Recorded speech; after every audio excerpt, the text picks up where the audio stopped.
what pressed upon me was in both your video and in Curtis's video, you talked um, about relationship, and beloved disciple was something that stuck out to me.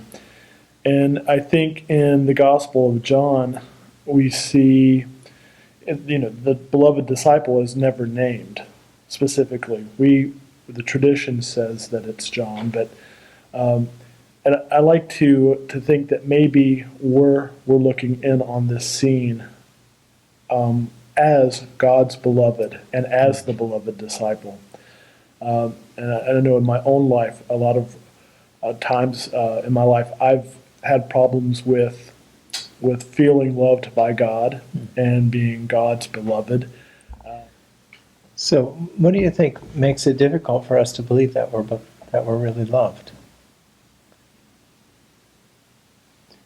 Well, I think it's not difficult to believe that I'm loved, but I think, just as Jim was saying, difficult to. It's certainly my tendency to look for a feeling, and I don't necessarily feel anything. And understanding that that's not what God's love is about.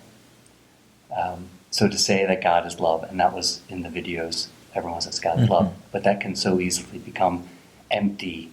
What does that mean? So what? But what the caveat for that is that this love isn't a feeling, as Curtis said. It can be tough love. It's God's protection. It's God's provision.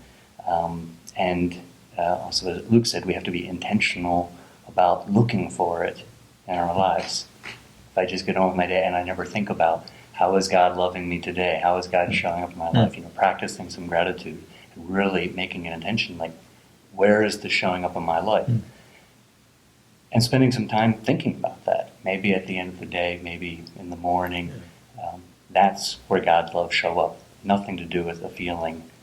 Even though still always having the tendency to think, well, where's God? I'm not feeling God. But I never find God there at the end of the day. What else struck you in the videos?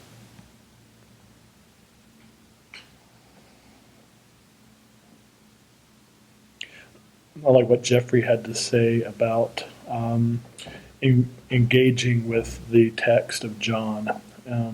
Like there is, once you engage with that text, that there'll be this reaction with the Spirit, almost as if there is a conversation that has started in engaging this text. I would have to probably think about that a little bit more, but that for some reason that a light bulb went off as far as conversation, as God speaking. Maybe sometimes I need to quit all the talking that I do and spend some time listening. And sometimes it's hard to hear somebody say, I love you, when you don't. Maybe sometimes have issues with loving yourself and allowing that, allowing God to say, I love you just like you are. And so to open up the text and to receive God through the Gospel of John was resonated with me. You were talking about the engaging with the text of John. Are there any passages in John that have been especially meaningful to you or formative to you as you've explored the Gospel of John? For me, it's the parable of the true vine, and that we are the branches and He is the vine, and we cannot produce fruit on our own. Because for me, it's, asking God whether He cares. For me, it's the answer is always He better, or I'm in trouble, and forcing myself into a position of I have to trust God. I have to rely on God because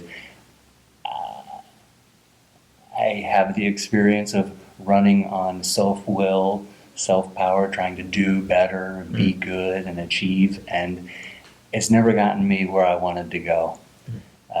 And that's certainly why I trust God. If that got me where I wanted to go, I wouldn't be a Christian, I wouldn't go to God. Why go to God if you can handle it yourself?